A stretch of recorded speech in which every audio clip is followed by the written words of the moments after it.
Chapter 3. Drawing the Veil. He had been so utterly weary, he had feared to oversleep, but he was on his legs rather earlier than usual, and had a superfluity of leisure in which to perform the accustomed ritual of his morning toilet, in which a rubber tub, a wooden bowl of green lavender soap, and the accompanying little brush played the principal parts. He had even time to do some unpacking and moving in. As he covered his cheeks with scented lather and drew over them the blade of his silver-plated safety, he recalled his confused dreams and shook his head indulgently over so much nonsense, with the superior feeling a man has when shaving himself in the clear light of reason. He did not feel precisely rested, yet had a sense of morning freshness. With powdered cheeks, in his Scotch thread drawers and red morocco slippers, he walked out on the balcony, drying his hands. The balcony ran across the house, and was divided into small separate compartments by opaque glass partitions, which did not quite reach to the balustrade. The morning was cool and cloudy. Trails of mist lay motionless in front of the heights on one side and the other, while great cloud masses, grey and white, hung down over the distant peaks. Patches and bands of blue showed here and there. Now and then a gleam of sunshine lighted up the village down in the valley, till it glistened whitely against the dark, fir-covered slopes. Somewhere there was music, very likely in the same hotel where there had been a concert the evening before. The subdued chords of a hymn floated up. After a pause came a march. Hans Castorp loved music from his heart. It worked upon him in much the same way as did his breakfast porter, with deeply soothing narcotic effect, tempting him to doze. He listened, well pleased, his head on one side, his eyes a little bloodshot.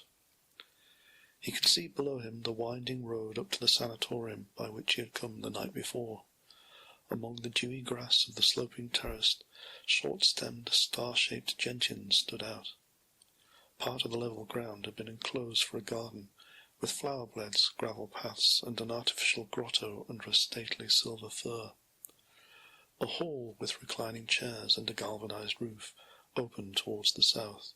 Near it stood a flagpole, painted reddish-brown, on which the flag fluttered open now and then on its cord.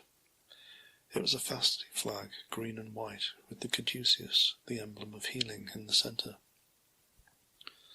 A woman was walking in the garden, an elderly lady of melancholy, even tragic aspect, dressed all in black, a black veil wound about her dishevelled grey-black hair, with wrinkled brow and coal-black eyes that had hanging pouches of skin beneath them. She moved with rapid, restless step along the garden paths, staring straight before her, her knees a little bent, her arms hanging stiffly down. The ageing face, in its southern pallor, with the large, wide mouth, drawn down on one side, reminded Hans Castorp of a portrait he had once seen of a famous classic actress, and strange it was to see how the pale, black-clad woman unconsciously matched her long, woeful pace to the music of the march. He looked down upon her with pensive sympathy. It seemed to him the sad apparition darkened the morning sunshine, but in the same instant he became aware of something else, something audible, certain noises penetrating to his hearing from the room on the left of his own, which was occupied, Joachim had said, by a Russian couple. Again he felt a discrepancy. These sounds no more suited the blithe freshness of the morning than had the sad sight in the garden below. Rather they seemed to befoul the air, make it thick, sticky. Hans Castorp recalled having heard similar sounds the evening before, though his weariness had prevented him from heeding them. A struggling, a panting and giggling, the offensive nature of which could not long remain hidden to the young man, try as he good-naturedly did to put a harmless construction on them. Perhaps something more or other than good nature was in play, something to which we give a variety of names, calling it now purity of soul, which sounds insipid, again by that grave, beautiful name of chastity, and yet again disparaging it as hypocrisy, as hating to look facts in the face, even ascribing it to an obscure sense of awe and piety, and, in truth, something of all these was in Hans Castorp's face and bearing as he listened. He seemed to be practising a seemly obscurantism, to be mentally drawing the veil over these sounds that he had heard, to be telling himself that honour forbade his taking any cognizance of them, or even hearing them at all. It gave him an air of propriety which was not quite native, though he knew how to assume it on occasion. With this mien, then, he drew back from the balcony into his room, in order not to listen further to proceedings which, for all the giggling that went with them, were plainly in dead earnest, even alarming. But from the indoors the noise could be heard even more plainly. He seemed to hear a chase about the room. A chair fell over. Someone was caught and seized. Loud kissing ensued, and the music below had changed to a waltz, a popular air whose hackneyed melodious phrases accompanied the invisible scene. Hans Castorp stood, towel in hand, and listened, against his better judgment, and he began to blush through the powder, for what he had all along seen coming was come, and the game had passed quite frankly over into the bestial. Good Lord, he thought. He turned away and made as much noise as possible while he concluded his toilet. Well, at least they are married as far as that goes, he said to himself, but in broad daylight it's a bit thick. And last night too, I'm sure. But of course they are ill, or at least one of them, or they wouldn't be here. That may be some excuse. The scandalous part of it is, the walls are so thin one can't help hearing everything. Simply intolerable. The place is shamefully jerry-built, of course. What if I should see them, or even be introduced? I simply couldn't endure it. Here Hans Castorp remarked with surprise that the flush which had mounted in his freshly shaven cheek did not subside, nor its accompanying warmth. His face glowed with the same dry heat as on the evening before. He had got free of it in sleep, but the blush had made it set in again. He did not feel the friendlier for this discovery towards the wretched pair next door. In fact, he stuck out his lips and muttered a derogatory word in their direction, as he tried to cool his hot face by bathing it in cold water, and only made it glow the more. He felt put out. His voice vibrated with ill humour as he answered to his cousin's knock on the wall, and he appeared to Joachim on his entrance like anything but a man refreshed and invigorated by a good night's sleep. Chapter 3. Breakfast. "Morning," Joachim said. "Well, that was your first night up here. How did you find it?" He was dressed for out of doors, in sports clothes and stout boots, and carried his ulster over his arm. The outline of the flat bottle could be seen on the side pocket. As yesterday, he bore no hat. "Thanks," responded Hans Castorp. "It was well enough. I won't try to judge yet. I've had all sorts of mixed-up dreams, and this building seems to possess the disadvantage of being porous. The sound goes straight through it. It's annoying. Who's that dark woman down in the garden?" Joachim knew at once whom he meant. "Oh," he said, "that's Two Ladur.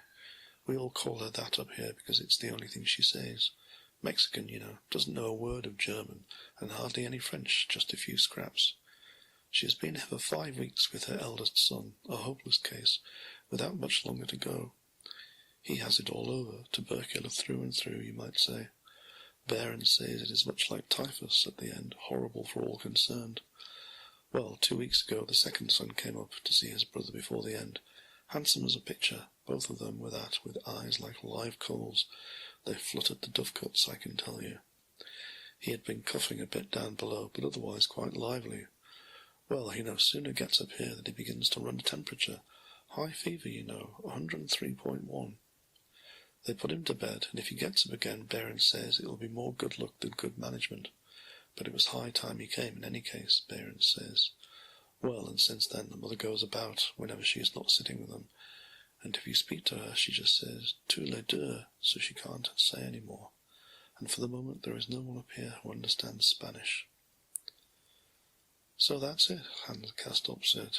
"Will she say it to me when I get to know her, do you think? That will be queer, funny and weird at the same time, I mean." His eyes looked as they had yesterday. They felt hot and heavy, as if tired with weeping, and yet brilliant too, with the gleam that had been kindled in them yesterday with the sound of that strange new cough on the part of the gentleman rider. He had the feeling that he had been out of touch with yesterday since waking, and had only now picked up the threads again where he had laid them down. He told his cousin he was ready, sprinkling a few drops of lavender water on his handkerchief as he spoke, and dabbing his face with it, on the brow and under the eyes. "If you like, we could go to breakfast, tous les deux," he recklessly joked. Joachim looked with mildness at him. then smiled his enigmatic smile of mingled melancholy and mockery, or so it seemed, for he did not express himself otherwise. After looking to his supply of cigars, Hans Castorp took coat and stick, also rather defiantly his hat. He was far too sure of himself and his station in life to alter his ways and acquire new ones for a mere 3 weeks' visit. And they went out and down the steps. In the corridor, Joachim pointed to this and that door and gave the names of the occupants. There were German names, but also all sorts of foreign ones, with brief comments on them and the seriousness of their cases. They met people already coming back from breakfast, and when Joachim said good morning, Hans Castorp courteously lifted his hat. He was tense and nervous, as a young man is when about to present himself before strangers, when, that is, he is conscious that his eyes are heavy and his face red. The last, however, was only true in part, for he was rather pale than otherwise. "Before I forget it," he said abruptly, "you may introduce me to the lady in the garden, if you like. I mean, if it happens that way, I have no objection.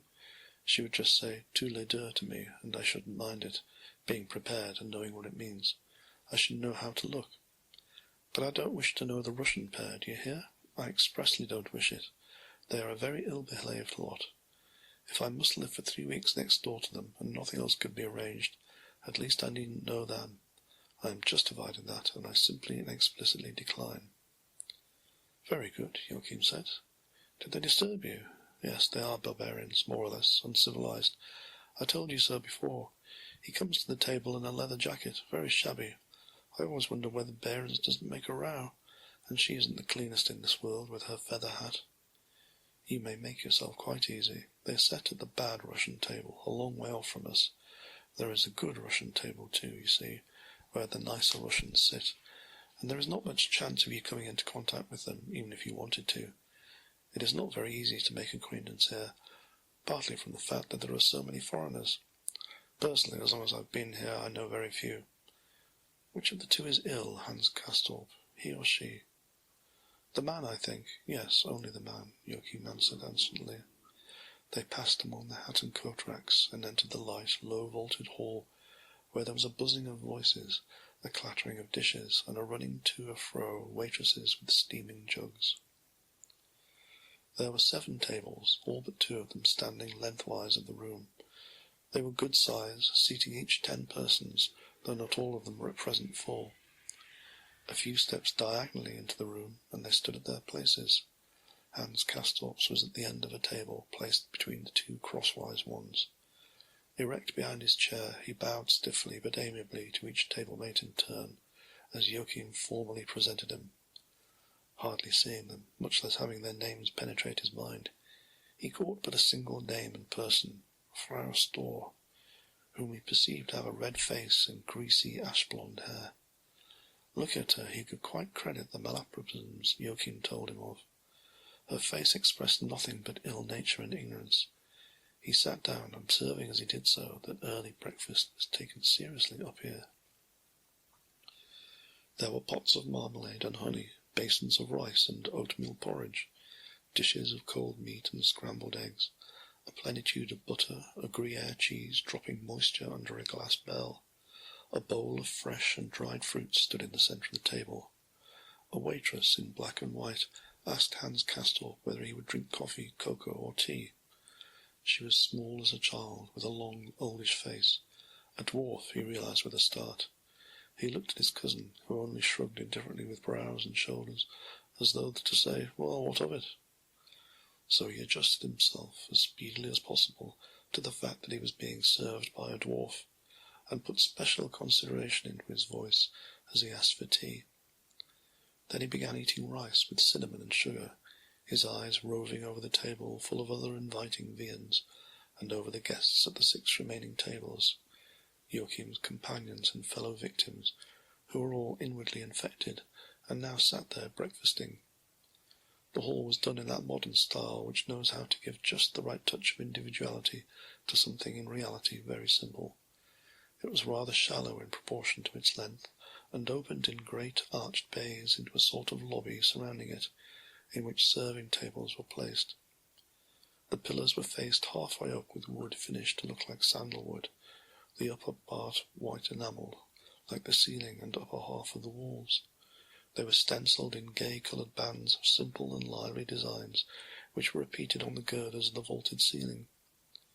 The room was further enlivened by several electric chandeliers in bright brass, consisting of 3 rings placed horizontally one over the other and held together by delicate woven work, the lowest ring set with globes of milky glass like little moons. There were 4 glass doors, 2 on the opposite wall, opening on the veranda, and a third at the bottom of the room on the left, leading into the front hall, and a 4th by which Hans Castorp had entered through a vestibule, as Joachim had brought him down a different stair from the one they had used yesterday evening. He had on his right a plain-looking woman in black, with a dull flush on her cheeks, the skin of which was downy-looking, as an older person's often is. She looked to him like a seamstress or home dressmaker, the idea being suggested by the fact that she took only coffee and buttered rolls for breakfast. Since his childhood he had always somehow associated dressmakers with coffee and buttered rolls. On his left sat an English spinster, also went on in years, very ugly, with frozen, withered-looking fingers. She sat reading her home letters, which were written in round hand, and drinking tea the colour of blood. Next her was Joachim, and then Frau Storr, in a woollen blouse of Scotch plaid. She held her left hand doubled up in a fist near her cheek as she ate, and drew her upper lip back from her long, narrow, rodent-like teeth when she spoke, obviously trying to make an impression of culture and refinement. A young man with thin moustaches sat next beyond. His facial expression was one with something bad tasting in his mouth, and he ate without a word. He had come in after Hans Castorp was already seated, with his chin sunk on his breast, and sat down so, without even lifting his head in greeting, seeming by his bearing plumply to decline being made acquainted with the new guest. He was perhaps too ill to have thought of or care for appearances, or even to take any interest in his surroundings. Opposite him there had sat for a short time a very lean, light-blonde girl, who emptied a bottle of yogurt on her plate, ladled it up with a spoon, and took herself off. The conversation at table was not lively. Joachim talked politely with Frau Storr, inquired after her condition, and heard with proper solicitude that it was unsatisfactory. She complained of relaxation. "I feel so relaxed," she said with a drool and an underbred, affected manner, and she had had 99.1 degrees when she got up that morning. What was she likely to have by afternoon? The dressmaker confessed to the same temperature, but she, on the contrary, felt excited, tense, and restless, as though some important event were about to happen, which was certainly not the case. The excitation was purely physical, quite without emotional grounds. Hans Castorp thought himself that she could not be a dressmaker after all. She spoke too correctly, even pedantically. He found her excitation, or rather the expression of it, somehow unsuitable, almost offensive, in so homely and insignificant a creature. He asked her and Frau Storr, one after the other, how long they had been up here, and found that one had 5 and the other 7 months to her credit. Then he mustered his English to inquire of his neighbour on the right what sort of teas he was drinking. It was made of rose hips, and if it tasted good, which she almost passionately affirmed. Then he watched people coming and going in the room. The first breakfast, it appeared, was not regarded as a regular meal in any strict sense. He had been a little afraid of unpleasant impressions, but found himself agreeably disappointed. The room was lively. One had not the least feeling of being in a place of suffering. Tanned young people of both sexes came in humming, spoke to the waitresses, and fell to upon the viands with robust appetite. There were older people, married couples, a whole family with children, speaking Russian, and half-grown lads. The women wore chiefly close-fitting jackets of wool or silk, the so-called sweater in white or colours with turnover collars and side pockets. They would stand with hands thrust deep into these pockets and talk. It looked very pretty. At some tables photographs were being handed about, amateur photography no doubt. At another stamps were being exchanged. The talk was of the weather, of how one had slept, of what one had measured in the mouth on rising. Nearly everybody seemed in good spirits, probably on no other grounds that they were in numerous company and had no immediate cares. Here and there, indeed, sat someone who rested his head on his hand and stared before him. They let him stare and paid no heed. Hans Castorp gave a sudden, angry start. A door was slammed. It was the one on the left, leading into the hall, and someone had let it fall shut or even banged it, a thing he detested. He had never been able to endure it. Whether from his upbringing or out of a natural idiosyncrasy, he loathed the slamming of doors, and could have struck the guilty person. In this case the door was filled in above with small glass panes, which augmented the shock with their ringing and rattling. Oh, come, he thought angrily, what kind of damned carelessness was that? But at the same time the seamstress addressed him with a remark, and he had no time to see who the transgressor had been. Deep creases furrowed his blond brows, and his face was contorted as he turned to reply to his neighbour. Joachim asked whether the doctors had come through. Yes, someone answered. They had been there once and left the room just as the cousins entered. Then it would be better not to wait, Joachim thought. An opportunity for introducing his cousin would surely come in the course of the day. But at the door they nearly ran into Hofrat Behrens as he entered with hasty steps, followed by Dr. Krokowski. "Hullo, hullo there! Take care, gentlemen! That might have been rough on all of our corns." He spoke with a strong, low Saxon accent, broad and mouthingly. "Oh, so here you are," he addressed Hans Castorp, whom Joachim, heels together, presented. "Well, glad to see you." He reached the young man a hand the size of a shovel. He was some 3 heads taller than Dr. Krokowski, a bony man, his hair already quite white. His neck stuck out. His large, goggling, bloodshot blue eyes were swimming in tears.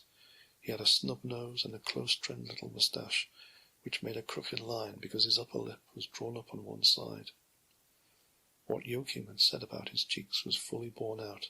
They were really purple, and set off his head garishly against the white surgeon's coat he wore, a belted smock of more than knee-length, beneath which showed striped trousers and a pair of enormous feet in rather worn yellow-laced boots. Dr. Krokowski, too, was in professional garb, but his smock was of some shiny black stuff and made like a shirt, with elastic bands at the wrists. It contrasted sharply with the pallor of his skin. His manner suggested that he was present solely in his capacity as assistant. He took no part in the greeting, but a certain expression at the corners of his mouth betrayed the fact that he felt the strain of his subordinate position. "Cousins?" the Hofrat asked, motioning with his hand from one to the other of the 2 young men, and looking at them with his bloodshot eyes. "Is he going to follow the drums like you?" he addressed Joachim, jerking his head at Hans Castorp. "God forbid, eh? I could tell as soon as I saw you," he spoke now directly to the young man, "that you are a layman. There's something civilian and comfortable about you, not like our sabre-rattling corporal here. You'd be a better patient than he is, I'll wager. I can tell by looking at people, you know, whether they'll make good patients or not. It takes talent. Everything takes talent. And this myrmidon here hasn't a spark. Maybe he shows up on the parade ground for all I know, but he's no good at being ill. Would you believe it, he's always wanting to clear out. Badgers me all the time. Simply can't wait to get down there and be skinned alive. There's doggedness for you. Won't give us even a measly half a year, and yet it's quite pretty up here. I'll leave it to you if it isn't, Simpson. What? Well, your cousin will appreciate us, even if you don't. He'll get some fun out of it. There's no shortage in the lady market here either. We have the most charming females. At least some of them are very picturesque on the outside. But you ought to have better colour yourself, you know, if you want to please the sex. The golden tree of life is green, as the poet says, but it's a poor colour for the complexion, all the same. Totally anemic, of course," he broke off, and without more ado put up his index and middle fingers and drew down Hans Castorp's eyelid. "Precisely. Totally anemic. As I was saying, you know, it wasn't such a bad idea of yours to let your native Hamburg shift for itself a while. Great institution, Hamburg. Simply revels in humidity. Sends us a tidy contingent every year. But if I may take the occasion to give you the benefit of my poor opinion, sine pecunia, you understand, quite sine pecunia, I would suggest that you do just as your cousin does while you're up here. You couldn't turn a better trick than to behave for the time as though you had a slight tuberculosis pulmonum, and put on a little flesh. It's curious about the metabolism of protein with us up here. Although the process of combustion is heightened, yet the body at the same time puts on flesh. Well, Simpson slept pretty well, what? Splendid. Then get on with the out-of-doors exercise, but not more than half an hour, you hear? And afterwards stick the quicksilver cigar in your face, eh? And be good and write it down, Simpson. That's a conscientious lad. Saturday I'll look at the curve. Your cousin better measure too. Measuring can't hurt anybody. Morning, gentlemen. Have a good time. Morning, morning. Krokowski joined him as he sailed off down the hall, swinging his arms, palms backward, directing to right and left the question about sleeping well, which was answered on all sides in the affirmative.